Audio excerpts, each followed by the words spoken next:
Family. So ఈ రోజు video కొంచెం డిఫరెంట్గా ఉంటుంది.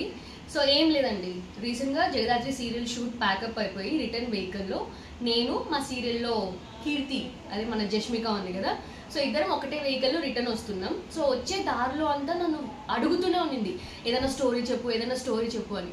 సో నేనేం చేశానంటే ఇంకొకసారి స్టోరీ అడగొద్దు అన్నట్టు ఒక స్టోరీ చెప్పాను. ఆ స్టోరీ ఏంటో మీరు కూడా చూసేయండి.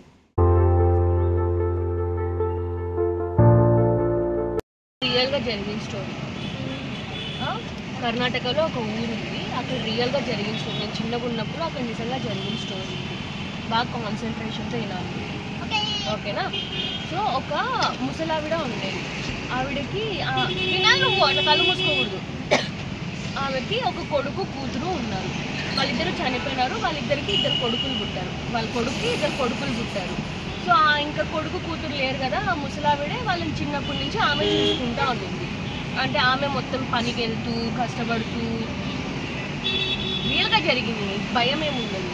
అయితే ఆమె పనికి వెళ్తూ అన్ని వాళ్ళకి పనులన్నీ చేసి పెట్టి వాళ్ళని చూసుకొని కష్టపడి పెంచింది వాళ్ళిద్దరు. కొన్ని రోజుల తర్వాత ఆమెకు ఒక రింగు దొరికింది. ఆ రింగు దొరికిన తర్వాత ఆ రింగు పెట్టుకొని ఏం ముక్కుంటే అన్నీ జరిగిపోతున్నాయి ఆమెకి. అరే ఇదేదో లక్కీ రింగ్ లాగా ఉంది, ఏం కోరుకుంటే అవన్నీ జరిగిపోతున్నాయి, దీన్ని జాగ్రత్తగా దాచుకోవాలి, ఎవరికి చెప్పొద్దు, ఎవరికైనా చెప్తే మళ్ళీ దొంగలిస్తారు అని భయపడింది. అందుకే ఎవరికి చెప్పలేదు. ఇంకా మళ్ళీ కొన్ని రోజులు అలాగే హ్యాపీగా గడిచిపోయింది. వాళ్ళకున్న ప్రాబ్లమ్స్ అన్నీ తీరిపోయినాయి ఆ రింగుతో. మళ్ళీ కొన్ని రోజుల తర్వాత ఆమెకి ఏజ్ అయిపోయింది. ఇంకా నేను చనిపోతాను అని తెలిసిపోయిన తర్వాత మన వాళ్ళకి పిలిచి చెప్తుంది, ఇలాగే ఈ రింగ్ ఉంది కదా, నేను చనిపోయిన తర్వాత మీరు తీసుకోండి, ఈ రింగ్ పట్టుకొని ఏం కోరుకుంటే అవన్నీ కూడా జరుగుతాయి అంటారు. అవునా, సరే బామ్మ అని అంటారు వాళ్ళు. సరే అయిపోయింది. మళ్ళీ కొన్ని రోజుల తర్వాత ఆ రింగ్ కదా మర్చిపోతారు, బాగా హ్యాపీగా ఉంటారు. కొన్ని రోజులకి ఆమె చనిపోతుంది. చనిపోయిన తర్వాత బాధపడతారు, ఏడుస్తారు. వెళ్ళి దహన సంస్కారాలు అన్నీ చేసేసి పోయి పూడ్చిపెట్టేసి ఇంటికి వచ్చేస్తారు. ఇంటికి వచ్చిన తర్వాత ఇద్దరు మనవాళ్ళలో ఒక మనవాడికి గుర్తొస్తుంది, అరే మన నాన్నమ్మ చేతికి రింగ్ ఉంది కదా, అది మర్చిపోయినామే, ఎలా ఇప్పుడు అని. అయితే ఇంకొకటి అంటాడు, వెళ్ళి మళ్ళీ మొత్తం తవ్వి అంతా తీసేసి బాడీ బయటకు తీసుకొద్దాం రింగ్ని, ఎలాగో ఇప్పుడు ఎవరు ఉండరు కదా అక్కడ అంటే భయపడతారు. అరే చెయ్యొచ్చు అలాగా అంటే, ఏం కాదులే రింగ్ మనల్ని తీసుకోమనేది కదా నానమ్మ, తీసుకుందాం కదా అనేసి వెళ్తారు ఇద్దరు.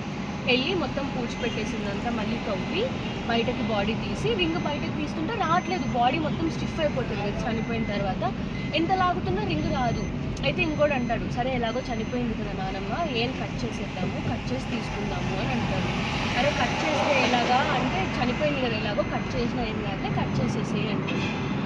సరే రింగ్ ఏళ్ళు కట్ చేస్తారు. కట్ చేసేసి రింగ్ తీసుకొని ఇంటికి వచ్చేస్తారు.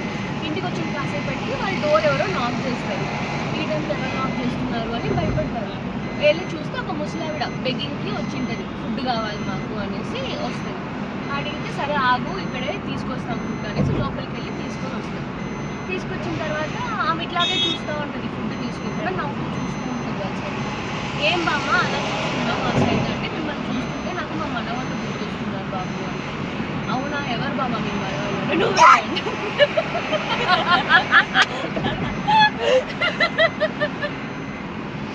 చూసారు కదా ఎలా భయపడిందో.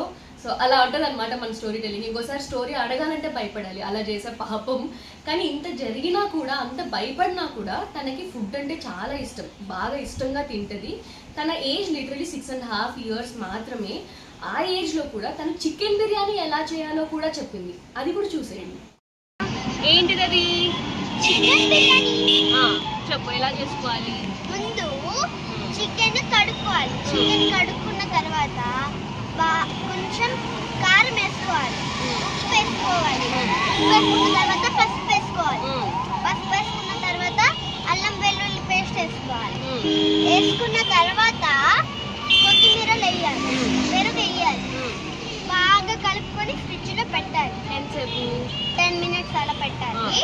పెట్టిన తర్వాత నీకు ఇప్పుడు మనకి ఇది ఉంది కదా, రైస్ కడుక్కున్నాం, రైస్ ముందు కడుక్కున్నాం, అది కుక్కర్లో వేసుకోవాలి. కుక్కర్లో వేసి స్టవ్ వెలిగించుకోవాలి. వెలిగించుకున్న తర్వాత రైస్ అందులో వేసేయాలి. వేసిన తర్వాత బాగా ఓన్లీ రైస్ మాత్రమే వేయాలా, దాంట్లో ఇంకేం వేయొద్దా? వేయాలి.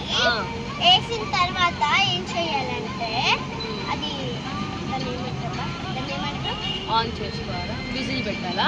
కాదు, దమ్మా కాదు, పోపు వేయాలి. పోపు ఏమేయాలి? పోపుకి పోపు వేయాలి, ఆయిల్ కలుపుకోవాలి. రైస్ చికెన్ బిర్యానీ చెప్తున్నావు నాన్న? చికెన్ బిర్యానీ అయితే అలా రైస్ వేసుకున్నావా, రైస్ ని అది రైస్ అయ్యేంత వరకు రైస్ లో ఏమేమి వేసుకోవాలి? రైస్ లో ఏం వేయకూడదు, జస్ట్ వాటర్ వేసి రైస్ వేసి పెట్టేయాలంటే. చెప్తా, అది నిజంగా రైస్ లో ఉడికిన తర్వాత అదే అన్నం తిన్న కర్డ్ రైస్ లో అయ్యాక ఆ చికెన్ ఉంది కదా మనం ఫ్రిడ్జ్ లో పెట్టుకున్న చికెన్ తీసి వేసి కొంచెం మళ్ళీ దానిపైన ఉప్పు వేసి మళ్ళీ కలిపి విధేల కుక్కర్ పెట్టిన తర్వాత మనకి ఏం పని ఉంటే చేసుకోవాలి. చేసుకున్న తర్వాత అది 3 విజిల్స్ రావాలి. 3 విజిల్స్ వచ్చాక ఓపెన్ చేస్తే సూపర్. అంతే. 6.5 years తనకు ఆల్రెడీ చికెన్ బిర్యానీ ఎలా చేయాలో తెలుసు.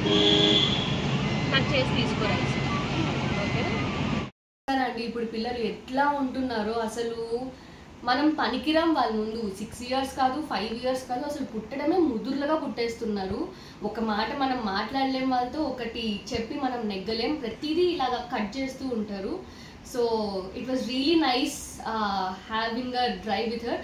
సో నా లొకేషన్ వచ్చేసిన తర్వాత డ్రైవర్ కార్ ఆపగానే ఎందుకు ఇక్కడ ఆపారు అని చూస్తున్నా. ఏంటి అంటే నా లొకేషన్ వచ్చేసింది. అప్పుడే వచ్చేసిందా? లిటరలీ ఇదే నా రియాక్షన్. సో అంతగా టైం పాస్ అయింది. తనకి ఆల్మోస్ట్ 35 to 40 minutes జర్నీ మాది లొకేషన్ నుంచి నా లొకేషన్ వరకు. సో అలా తెలియకుండా గడిచిపోయింది తన వల్ల. సో ఇది మేము ఇలాగ టైం పాస్ చేసామన్నమాట తనతో. సో మీకు నచ్చిందనే అనుకుంటున్నాను. సో ఇలాగ మన అబ్బుల్లి పిడుగుతో ఇంకా వీడియోస్ కావాలి అంటే please do mention. And that's for today's video. Hope you enjoyed. And also నాలాగా పిల్లల్ని అయితే అస్సలు భయపెట్టకండి. It's too bad. తను ఇంకోసారి అడగొద్దు అని నేను కావాలని అలా చేశాను. So thank you so much for watching. If you like the video, please do like, share and subscribe to Chandana Vikitakavi.